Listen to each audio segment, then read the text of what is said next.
Hello everyone, कैसे हैं आप सभी। मैं रोहित कुमार आप सबों को तहे दिल से स्वागत करता हूं अपना यूट्यूब चैनल ड्रीम कॉम्पिटिटिव पे। आज हम सब आधुनिक भारत के 50 महत्वपूर्ण क्वेश्चन पे आज हम सब चर्चा करेंगे।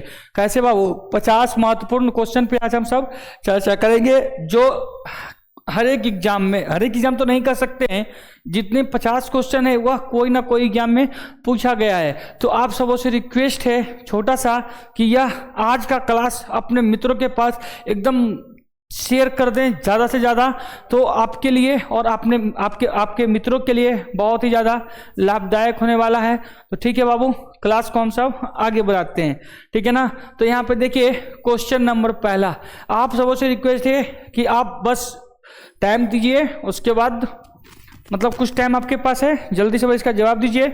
उसके बाद हम क्या करेंगे, इसको फिर आगे बढ़ाएंगे। तेजी में आप सब शेयर कीजिए अपने मित्र के पास और क्लास को देखिए, ठीक है ना। जल्दी से और बताइए क्या क्वेश्चन सबसे पहला कर रहा है, भारत में सर्वप्रथम कौन सा यूरोपीय व्यापारी भारत आया था। तेजी में एकदम बहुत ही हल्का क्वेश्चन है, एकदम नीचे क्वेश्चन से आपके पास रखने की कोशिश किए हैं। जल्दी से आप सब बताइए कि भारत में पहला व्यापारी कौन था, ठीक है ना। भारत में सर्वप्रथम कौन व्यापारी था जो भारत आया था, ठीक है ना, व्यापार करने के लिए। तो जो लोग ए आंसर लगा रहे हैं पुर्तगाल, उनका राइट आंसर, ठीक है ना, क्योंकि सबसे पहला 1498 ईस्वी में कौन आया था, तो पुर्तगाली ही भारत आया था, ठीक है ना। चलते हैं बाबू अगले क्वेश्चन की ओर, ठीक है। जल्दी से दूसरा बताइए आप सब, ठीक है। भारत आने वाला पहला पुर्तगाली कौन था, तेजी में बताइए। जैसे कि पहला व्यापारी तो हो गया कौन, तो पहला व्यापारी हो गया पुर्तगाल। तो दूसरा क्वेश्चन क्या कह दिया है जी, दूसरा क्वेश्चन बोल दिया है भारत आने वाला पहला पुर्तगाली कौन था। जल्दी से और बताइए, भारत आने वाला पहला पुर्तगाली व्यापारी कौन था। तो आप सब जानते होंगे ये कौन है जी, वास्को डिगामा, ठीक है ना। एकदम गर्दा उड़ा रहा बाबू, एकदम तेजी में क्वेश्चन बताते हुए चलिए, ठीक है ना। जल्दी से चलिए तीसरा क्वेश्चन का जवाब दीजिए, तीसरे क्वेश्चन की जवाब दे तेजी में, ठीक है। यहाँ पर क्या कह रहा है, देखिए तीसरा नंबर क्वेश्चन कह रहा है ईस्ट इंडिया कंपनी की स्थापना कब हुई थी। ईस्ट इंडिया कंपनी की स्थापना छोटका याद रखना, जिसका राइट आंसर कितना होगा, ए होगा 1600 ईस्वी में, ठीक है ना। अभी देखिए एक बात और बताते हैं, क्वेश्चन हमको रखे हैं नीचे से, क्योंकि हम शुरू से जो लेकर क्वेश्चन चलेंगे और लेवल तक का क्वेश्चन रहेगा। तो आप सब एकदम बनाते हुए चले और देखिए कितना क्वेश्चन आप लगा पाते हैं, ठीक है ना। चलते हैं चौथे क्वेश्चन की ओर। चौथे क्वेश्चन कह रहा है भारत में द्वैध शासन का नींव किसने रखी। भारत में द्वैध शासन का नींव किसने रखा। तो आपको पता होगा कि भारत में देखिए इलाहाबाद के संधि से बक्सर के युद्ध के बाद, ठीक है ना, जो रखा गया था द्वैध शासन, और द्वैध शासन का नींव किसने लाया। तो याद रखिएगा रॉबर्ट क्लाइव या लॉर्ड क्लाइव, ठीक है ना। ऑप्शन इसका सी हो जाएगा, ठीक है ना। द्वैध शासन मतलब होता है, एक होता है क्या कि बंगाल में द्वैध शासन दो राजा होगा, एक होगा प्रशासनिक भाग देखिएगा और रुपया पैसा कलेक्ट करने वाला अलग रहेगा, ठीक है। तो चलते हैं 5वां नंबर क्वेश्चन की ओर, ठीक है। कितने नंबर क्वेश्चन छुटका, 5वां नंबर क्वेश्चन की ओर। चलिए 5वां नंबर क्वेश्चन आपके स्क्रीन पे, तेजी में इसको आप बनाने का कोशिश करें। बंगाल से, ठीक है ना, बंगाल से द्वैध शासन को किसने समाप्त किया था। क्या बोल रहा है जी, बंगाल में से द्वैध शासन किसने समाप्त किया था। 5वां नंबर क्वेश्चन क्या बताता है, तेजी में बताइए, किसने समाप्त किया था। तो देखिए लगाया था लॉर्ड क्लाइव और समाप्त जो किया है उसका नाम है बाबू वारेन हेस्टिंग्स। कौन है जी, वारेन हेस्टिंग्स ने इसको समाप्त किया था। देखिए ये बात, द्वैध शासन समाप्त किसने किया है, तो हो जाएगा वारेन हेस्टिंग्स। अभी आप अगला क्वेश्चन देखे थे, चौथे नंबर में क्वेश्चन था कि लगाया कौन था, द्वैध शासन लगाया कौन बंगाल में, तो वह हो जाएगा लॉर्ड क्लाइव। लेकिन हटाने की बात आएगा तो वारेन हेस्टिंग्स होगा। कौन होगा छोटका, वारेन हेस्टिंग्स होगा। अगला 6ठा नंबर क्वेश्चन क्या कर रहा है, इसको ध्यानपूर्वक सुनिए, ठीक है ना। राइट आंसर आप सबका, ठीक है, थोड़ा ध्यान से बनाइए, ठीक है। 6ठे नंबर क्वेश्चन क्या कर रहा है, बंगाल में ईस्ट इंडिया कंपनी को 3,000 रुपया वार्षिक देने के लिए के बाद निःशुल्क व्यापार करने का अधिकार कब मिल गया? ठीक है, जल्दी से बताइए। बंगाल में ईस्ट इंडिया कंपनी को 3,000 रुपया के बाद, ठीक है, 3,000 रुपया वार्षिक देने के बाद निःशुल्क व्यापार कर सकता है। कहाँ? बंगाल में। वह कब हो गया? तो याद रखिएगा 1717 ईस्वी। ठीक है ना छोटका? कितना? 1717 ईस्वी। चलते हैं हम सब अगले क्वेश्चन की ओर। ठीक है ना? अगला क्वेश्चन यह क्या है, इसको आप सब ध्यानपूर्वक सुनिए क्या बोल रहा है। ठीक है ना? चलते हैं, देखिए क्या कह रहा है। कह रहा है बाबू आपका क्वेश्चन क्या है, इसको थोड़ा सा 1 मिनट और, तो ज्यादा जूम हो गया इस सब। हाँ, अब समझिए 7वां नंबर क्वेश्चन कहता है किस सिंध के, ठीक है ना, किस सिंध के अंतर्गत ईस्ट इंडिया कंपनी को बंगाल, बिहार, उड़ीसा की दीवानी मिल गई थी। ठीक है ना? 7वां नंबर क्वेश्चन कह रहा है किस सिंधी के अंतर्गत, यहां पर सिंधी नहीं आएगा, कि किस संधि होगा। ठीक है ना भाई? क्या होगा? किस संधि के बाद।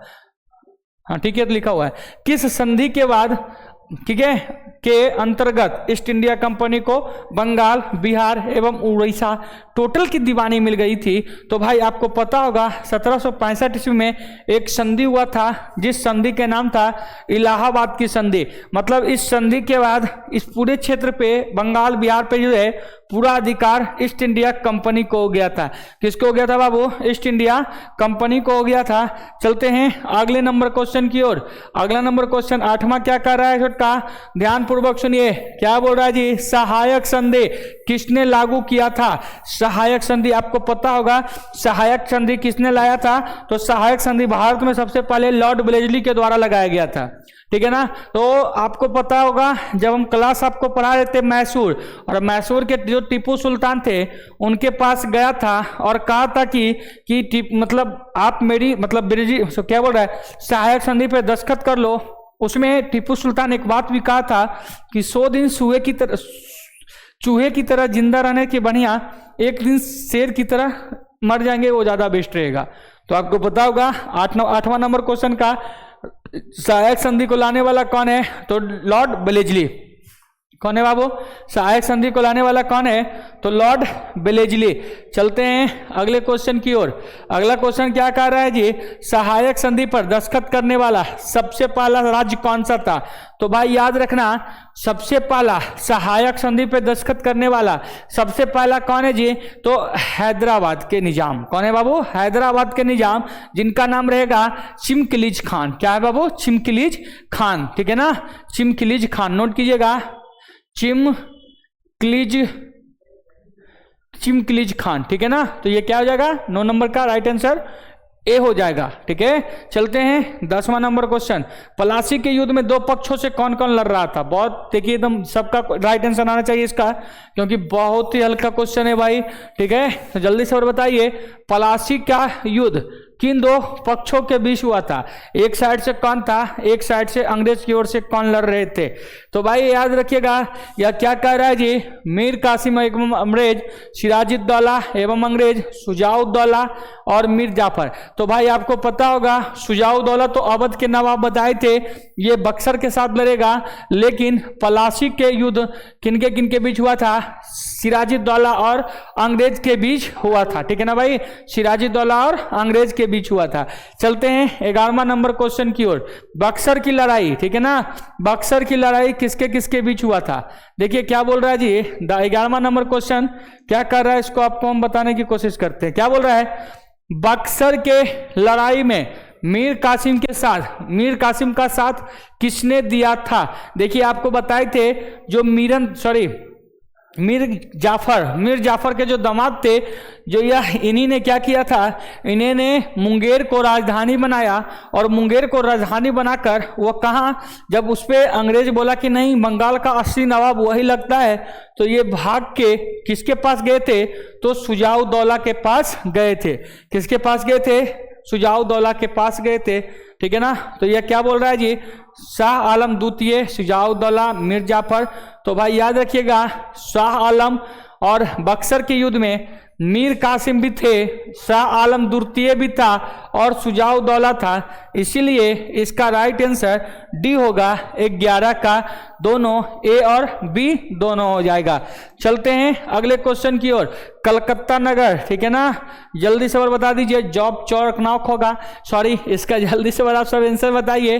कलकत्ता या कोलकाता नगर की स्थापना की नींव किसने रखी थी? ठीक है ना जी, जल्दी से बता दो। ठीक है, तो भाई देखिए जल्दी से बताइए, कोलकाता नगर की नींव, ठीक है, नींव कलकत्ता शहर की स्थापना जिसने नींव किसने डाली? तो याद रखिएगा जॉब चौकनॉक थे। ठीक है ना, बी इसका राइट आंसर हो जाएगा। ठीक है ना, चलते हैं अगले क्वेश्चन की ओर। ठीक है, अगले क्वेश्चन की ओर। ये देखिए क्या बोल रहा है जी, ये क्वेश्चन देखिए क्या कर रहा है। पुर्तगालियों ने बीजापुर के शासक यूसुफ आदिल शाह से गोवा को कब छीना था? देखिए ये बात भी हम आपको बताए थे, यूसुफ आदिल शाह से गोवा छीन लिया था। ठीक है ना, तो पुर्तगाली ही छीना था। ठीक है, तो जल्दी से इसका आंसर बताइए। तो इसका आंसर जो हो जाएगा 1510 ईस्वी में। आपको बताए थे इस टाइम पुर्तगाली गवर्नर कौन रहेंगे? तो इस टाइम पुर्तगाली गवर्नर वही व्यक्ति हैं जिनका नाम क्या है छोटका, वो जिनका नाम अलीवर्दी, सॉरी दिमाग से उठा हुआ है, अरे पुर्तगाल के संस्थापक अलबरुद्दीन। ठीक है ना छोटका, क्या नाम था?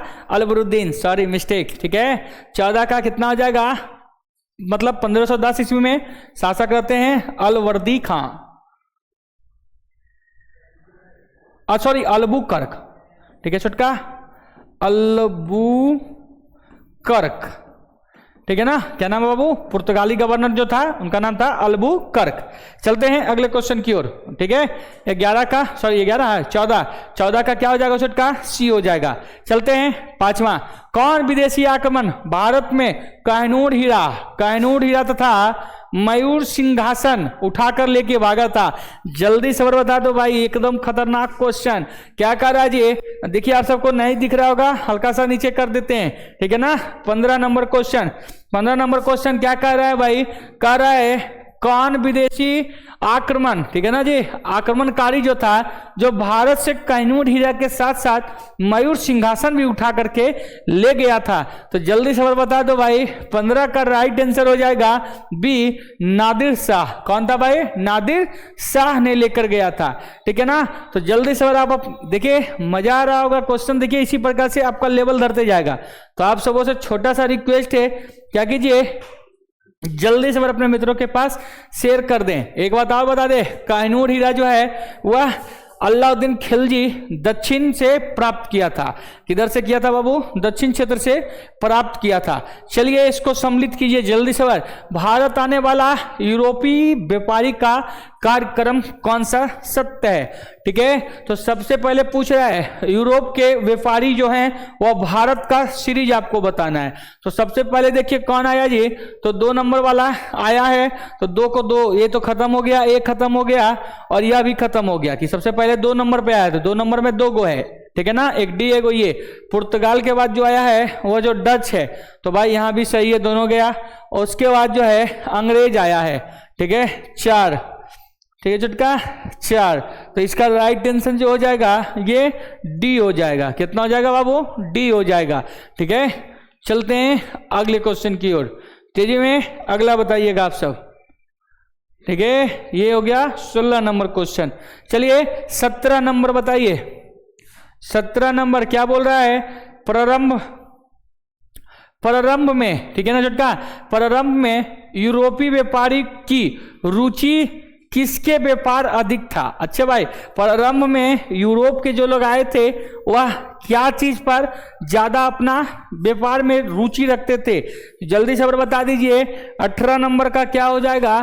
तो भाई आपको बताए थे कि कुस्तुनतुनिया पर पतन होने के कारण, कुस्तुनतुनिया पे पतन होने के कारण पुर्तगालियों को ठंडा प्रदेश से यूरोप, वहां पे बाबू मांस मछली का सेवन ज्यादा होता है और उसी क्षेत्र में क्या हो गया, मसाला पे कब्जा। और मसाला सबसे ज्यादा आपको पता होगा भारत में केरल में प्राप्त होता है और इसीलिए यह सबसे ज्यादा 18 का राइट आंसर ए मसाला होगा। चलिए आप सब जल्दी बता दीजिए, एकदम जल्दी सब बता दीजिए, कलकत्ता में सुप्रीम कोर्ट की स्थापना या उच्च न्यायालय, ठीक है ना, उच्च न्यायालय की स्थापना कब किया गया? जल्दी से बताइए। इसकी अध्यक्षता आप सब याद रखिएगा, एलिजा इम्बे, ठीक है ना छुटका। अगर जो आपसे पूछेगा कि ये जो कलकत्ता में सुप्रीम कोर्ट या उच्च न्यायालय की जो स्थापना हुआ था उस टाइम उसकी अध्यक्षता कौन थे, तो आप सब याद रखना एलिजा इम्बे, ठीक है ना। क्या हो जाएगा बाबू? एलिजा इम्बे हो जाएगा। चलते हैं राइट अगले क्वेश्चन की ओर, ठीक है। ठीक है बाबू, जल्दी से इसका बताइए 19 नंबर का, तो 19 का क्या हो जाएगा? सी हो जाएगा, 1774 ईस्वी में, ठीक है। यहाँ पर नोट कीजिएगा क्या चीज, तो स्थापना जो किया था, स्थापना जो किए थे तो हो जाएंगे उस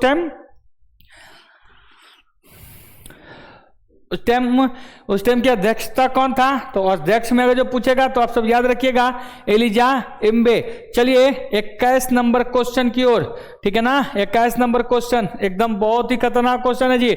सती प्रथा को समाप्त करने का श्रेय किस गवर्नर जनरल को जाता है, ठीक है ना, किस गवर्नर जनरल को जाता है? जल्दी से बताइएगा, ठीक है ना। सती प्रथा, एक बात और बता देते हैं, सती प्रथा का अंत राजा राम मोहन दास के साथ हुआ, ठीक है ना। लेकिन यहां पर आपको पूछ दिया है कि किनके समय राजा राम मोहन राय इनके विरुद्ध में मतलब बात को रखे थे, तो याद रखिएगा वारेन हेस्टिंग्स, ठीक है ना।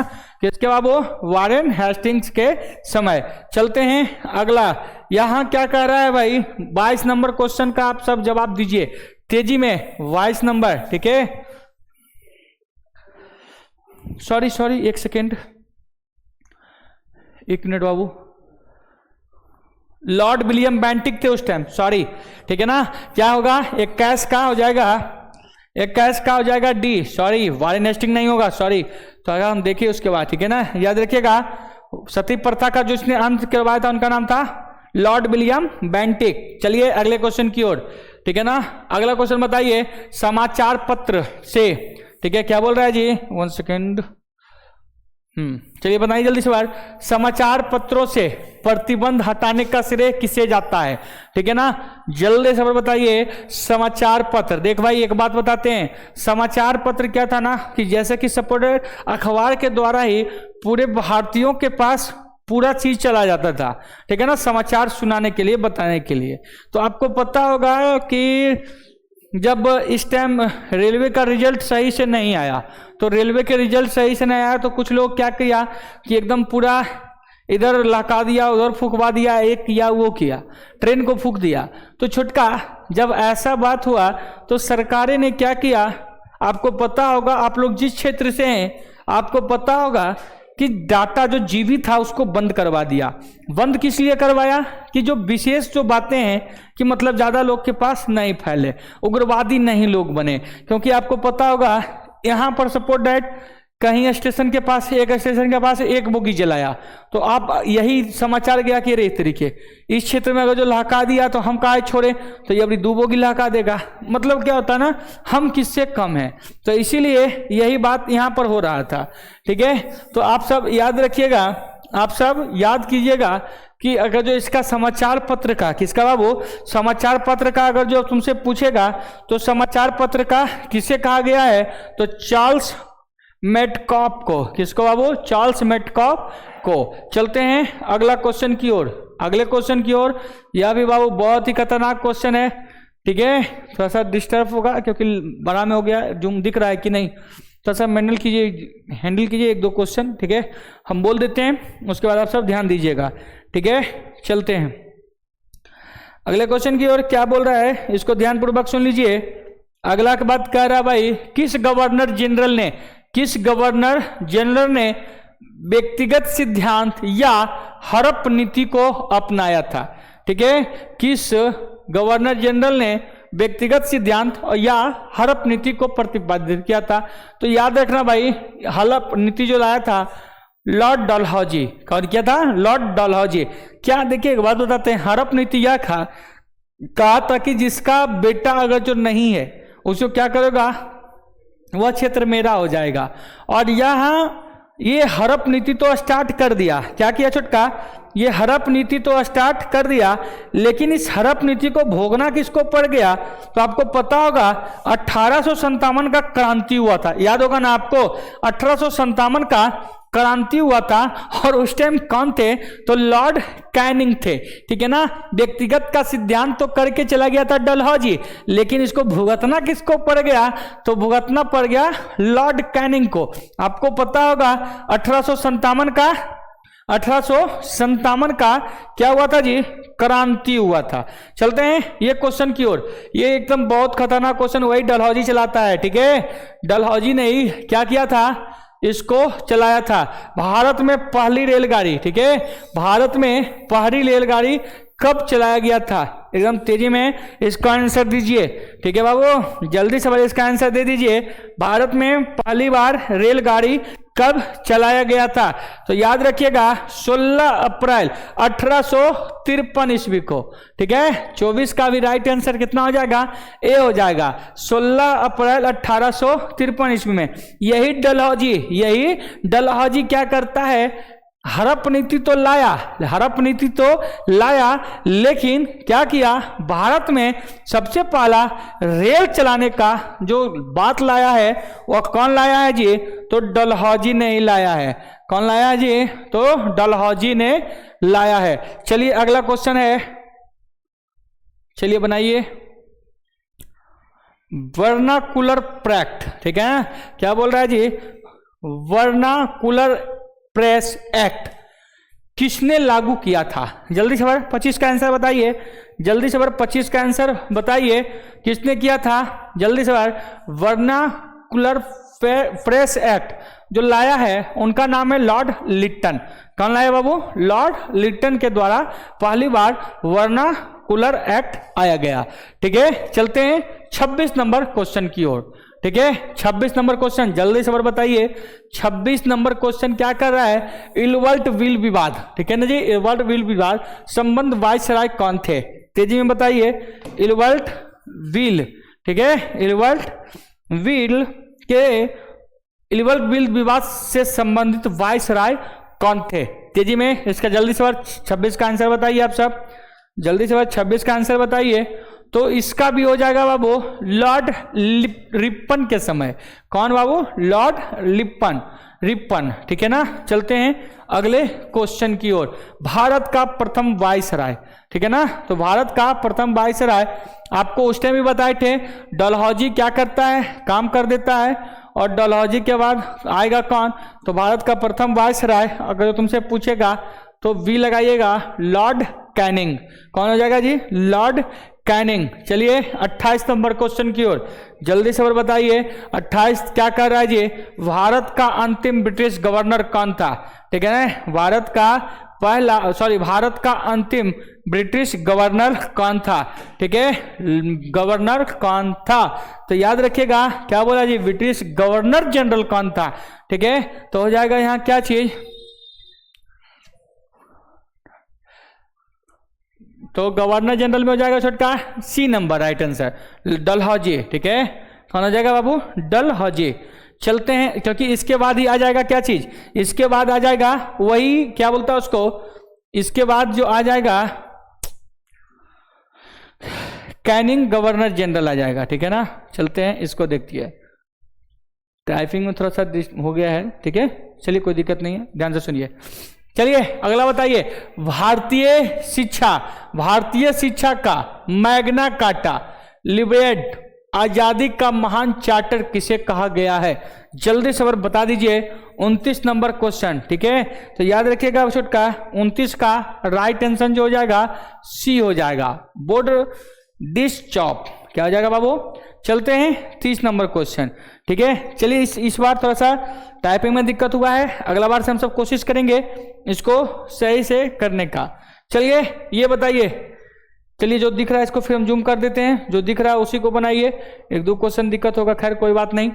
चलिए ये दिख रहा होगा आपको, ठीक है।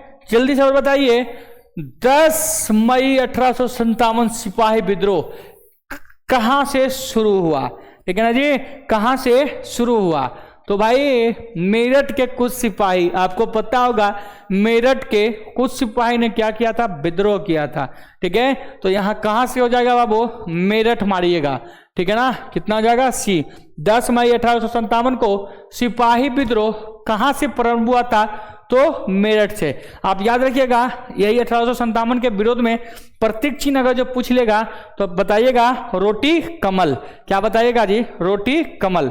ये भी बहुत अच्छा जी। अगला बताइए, मंगल पांडे किस छावनी से थे, जल्दी बताइए, मंगल पांडे किस छावनी से थे, जल्दी सवाल। आज एकदम आपको हम कमेंट के एकदम पूरा एकदम मारने का जवाब दे रहे हैं, ठीक है ना, क्योंकि अपना क्लास में तो हम बोलते हैं कि कमेंट पे कम ध्यान दो, लेकिन आज हम कह रहे हैं कमेंट पे आप सब पूरा ध्यान दीजिए और जल्दी सबर एकदम पटापट एकदम मारते हुए चलिए। बहुत अच्छा आप सब मार रहे हैं, ठीक है, क्योंकि जो लोग पढ़े हैं सही से वो लोग मारेंगे, और जो लोग नहीं पढ़े हैं सही से चिंता ना करें, कोई भी चीज़ एकदम सीरियस से पढ़िएगा, सीरियल ढंग से पढ़िएगा, वो आपके लिए बहुत ज़्यादा फायदा होने वाला है। ठीक है ना, चलते हैं बाबू। 31 नंबर क्वेश्चन, मंगल पांडे ने किस सैन्य छावनी से विद्रोह किया था। ठीक है ना, तो आपको पता होगा मेरठ के बैरकपुर छावनी, 34वीं रेजिमेंट बैरकपुर। ठीक है ना, कहाँ हो जाएगा बाबू, बैरकपुर। 31 का कितना, 31 का 1 राइट आंसर। चलते हैं 32। 1857 के समय भारत का गवर्नर जनरल कौन था, तो भाई 1857 के समय एक बार पूरा बार रिपीट आया है, ठीक है ना, तो इसके समय जो होगा वो लॉर्ड कैनिंग, हम बहुत बार बता भी चुके हैं अभी, ठीक है, कौन है जी, लॉर्ड कैनिंग। 1857 के समय जो विद्रोह है, मतलब सॉरी उस टाइम के गवर्नर कौन है, तो लॉर्ड कैनिंग है, इसका राइट आंसर वी हो जाएगा। चलते हैं अगले क्वेश्चन की ओर। अगला क्वेश्चन क्या कर रहा है, अगला क्वेश्चन कह रहा है बिहार में 1857 के विद्रोह में कौन नेतृत्व कर रहे थे। ए भाई एक बात और याद रखना, 1857 के विद्रोह में, ठीक है ना, बिहार से जो थे उनका नाम था वीर कुंवर सिंह। ठीक है ना, 80 वर्षों की हड्डी में जागा जोश पुराना था, ठीक है ना, तब कहते थे वीर कुंवर सिंह। ठीक है ना, तो ये बात आप सब सुन लिए होंगे, ठीक है, तो हम सब आगे की ओर चलते हैं। ठीक है, यहां देखिए वीर कुंवर सिंह कहां से हैं जी, तो वीर कुंवर सिंह कहां से हैं, तो सॉरी बिहार से हैं। ठीक है, एक बात और याद रखिएगा, वीर कुंवर सिंह भाई 80 वर्ष की उम्र में ये बिहार बंगाल तो खाली खराए और यूपी भी जाके नाना साहब से मिले, ठीक है ना जी, लेकिन यूपी में एक जगह है जिस जगह का नाम है रीवा। क्या बाबू, रीवा। रीवा में उनको सपोर्ट नहीं किया। ठीक है ना, वीर कुंवर सिंह को तुमसे पूछेगा कि वीर कुंवर सिंह को कहाँ सपोर्ट नहीं किया, तो याद रखिएगा यूपी के रीवा में इनको सपोर्ट नहीं किया। ठीक है, चलते हैं अगले क्वेश्चन की ओर। अगला क्वेश्चन कह रहा है 1857 के विद्रोह में, ठीक है, बहुत 1857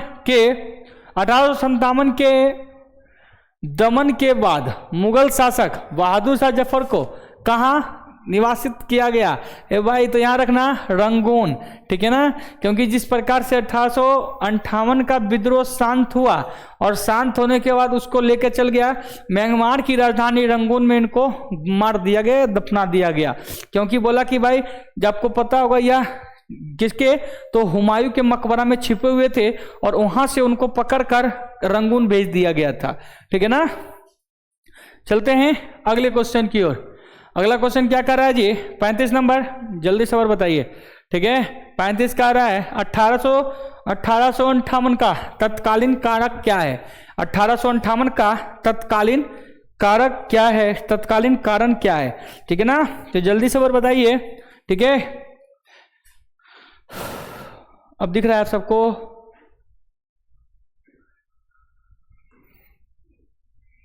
चलिए दिख रहा है, जल्दी से बताओ 1858 के तत्कालीन कारण क्या था। तो यार क्या क्या बोल रहा है वहां देख लीजिए। ए नंबर में क्या बोल रहा है, सिपाहियों को विदेश भेजा जाना। ठीक है ना, तो विदेश भेजने के लिए विद्रोह तो नहीं किया गया था, ठीक है, क्योंकि विदेश से भेज भी रहा था, आ भी रहा था, कोई टेंशन नहीं है। ठीक है ना, दूसरा क्या कर रहा है, सिपाहियों को कान में कुंडल तथा माथे पर चंदन लगाने पर रोक, ऐसा भी कुछ नहीं था जी। ये क्या कर रहा है, सिपाहियों को भत्ता ना दिया जा रहा था, वो भी ठीक ठाक था। जो अंतिम दिक्कत है कहाँ था, सिपाहियों द्वारा चर्बी युक्त कारतूस का प्रयोग। हाँ बहुत यही बात ठीक है ना। पहले जो था मतलब एनफील्ड राइफल, 2 राइफल हुआ करता था। तो एनफील्ड राइफल में क्या हुआ था, कहता सिंपल गोली लगता था, क्योंकि मारने गोली लगा और गोली लगने के बाद एकदम ऑपरेशन वगैरह हुआ, एकदम टन टन कर रहा है आदमी। तो यही बोला कि इस बार अगर जो मारेंगे ना तो भाई क्या किया जाएगा, ब्रॉन्ज फील्ड राइफल पहले चलता था, उसके जगह पर एनफील्ड राइफल आया। तो बताया कि इस राइफल के गोली में क्या करेंगे, चर्बी लगा देंगे सामने, जहर लगा देंगे और जहर जाएगा, उससे आदमी मर जाएगा। तो जो चर्बी वाला कारतूस था, उस चर्बी को जो हाथ में लगता जहर तो फिर अपना ही सेना को दिक्कत होता। तो उस चर्बी को क्या था, मुंह से खींचकर उसके बाद मतलब लगाने का सिस्टम था। मेन विद्रोह यही था, ठीक है ना। और मंगल पांडे यहीं पे सार्जन को गोली मारे थे, ये बात पूछने के लिए गए तब, क्योंकि उस टाइम धर्म का लेकर के बहुत बड़ा बातें था। जब धर्म नहीं तो कुछ भी नहीं, ठीक है। तो आप सब समझ गए होंगे 35 का कितना नंबर, डी हो जाएगा। कौन हो जाएगा बाबू, डी हो जाएगा। चलिए अगला नंबर 36 क्या कह रहा है उसको हम सब समझते हैं। 36 कह रहा है वहाबी आंदोलन का प्रवर्तक कौन थे, जल्दी से बताइए, जल्दी से बताइए। कितने number, 36 number question, 36 number question, ठीक है ना। तो 36 नंबर का होगा सैयद अहमद।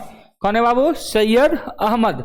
चलते हैं अगले क्वेश्चन की ओर। अगला कह रहा है जी ब्रह्म साम्राज्य, ठीक है ना। ब्रह्म साम्राज्य के संस्थापक कौन है, राजा राम मोहन राय। कौन कौन है, जल्दी जल्दी बताइए।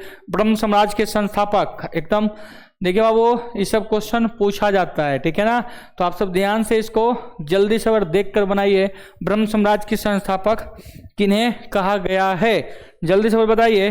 तो किन्हें है जी, तो ब्रह्म साम्राज्य के संस्थापक राजा राम मोहन राय को कहा गया है। तो राइट आंसर कितना हो जाएगा बाबू, 1 हो जाएगा, ठीक है ना। सॉरी, राइट आंसर कितना हो जाएगा, तो राइट आंसर ए हो जाएगा, राजा राम मोहन राय।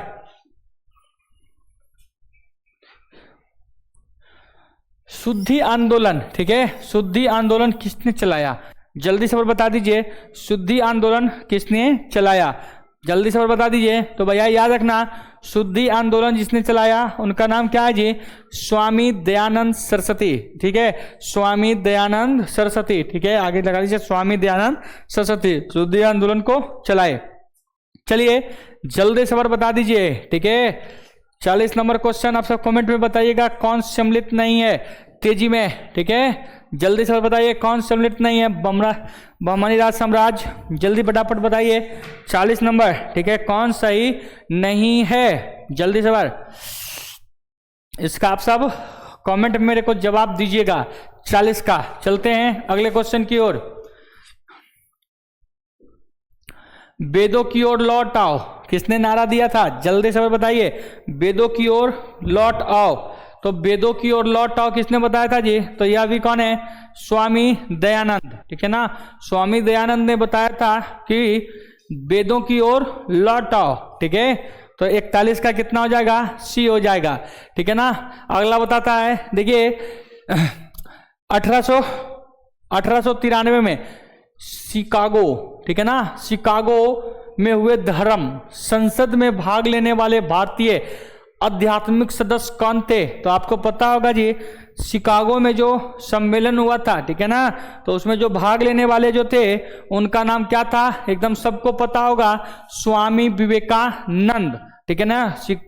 शिकागो में जो सम्मेलन हुआ था उसमें भाग लेने वाले व्यक्ति कौन थे, तो याद रखिएगा स्वामी विवेकानंद, ठीक है ना। चलते हैं अगला बताइए।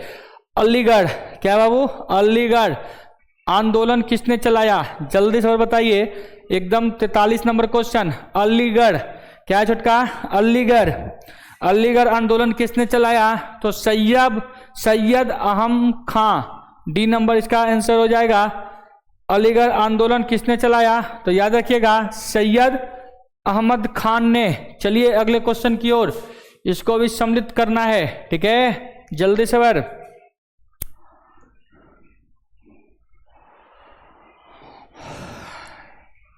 कौन सम्मिलित नहीं है, जल्दी से बताइए यहां पर।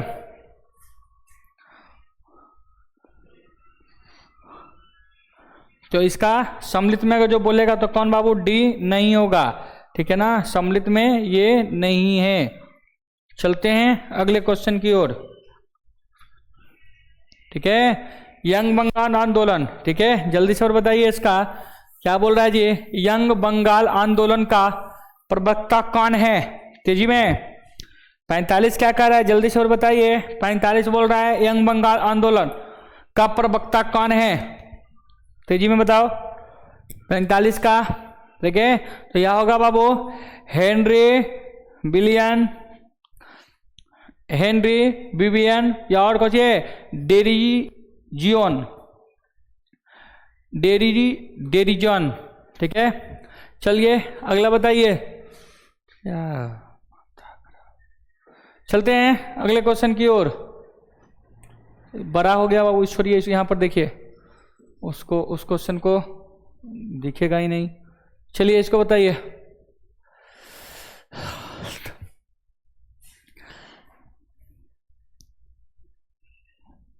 चलिए इतना बताइए, 47 नंबर।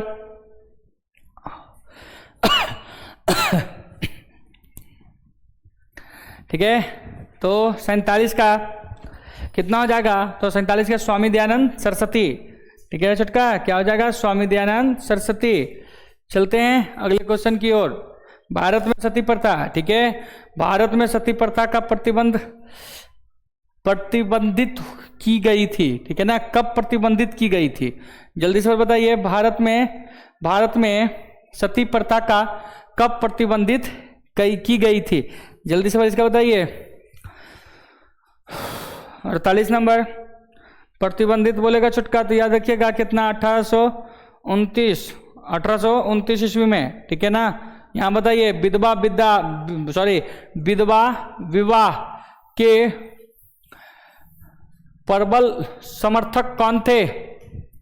प्रबल समर्थक कौन हो जाएगा? तो एकदम याद रखिएगा, सबसे पहले कौन हो जाएंगे जी? ईश्वर चंद्र विद्यासागर। एक बात और बता देते हैं, इस विधवा को जलाने का सिस्टम रोकाया कौन? तो वही सती प्रथा, ठीक है ना। लेकिन यहाँ पर जो है ईश्वर चंद्र विद्यासागर सबको कह रहे हैं कि विधवा से विवाह करो, वह डाइन नहीं होती है, विधवाएं डाइन नहीं होती है। तो आपको जान के असहज होगा, सभी लोग कहा कि ने ईश्वर चंद्र विद्यासागर को कि ऐसा है तो आप ही अपने बेटे का विवाह करवा दीजिए। तो ईश्वर चंद्र विद्यासागर का एक ही बेटा था और अपने बेटा का शादी एक विधवा से सबसे पहले शुरू किए थे।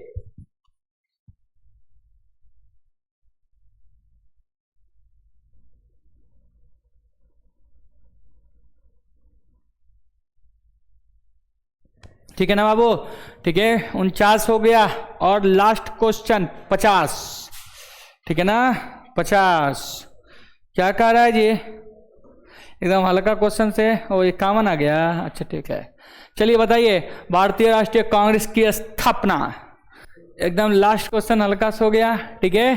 कल फिर से इसको आएंगे देख के, ठीक है ना। भारतीय राष्ट्रीय कांग्रेस की स्थापना, तो भारतीय राष्ट्रीय कांग्रेस की स्थापना 1885 ईस्वी, ठीक है ना। तो आज थोड़ा सा दिक्कत है टाइपिंग वगैरह में थोड़ा सा, ठीक है ना, सही से नहीं हो पाया, लेकिन अगले बार जो हम करेंगे एकदम पूरा क्लियर करके रखेंगे, ठीक है ना। और हम सीरीज पर डे लाएंगे इसी का, ठीक है ना। हम सब आधुनिक का 50 क्वेश्चन का सीरीज लेकर के आएंगे, बस आप सब बने रहिएगा।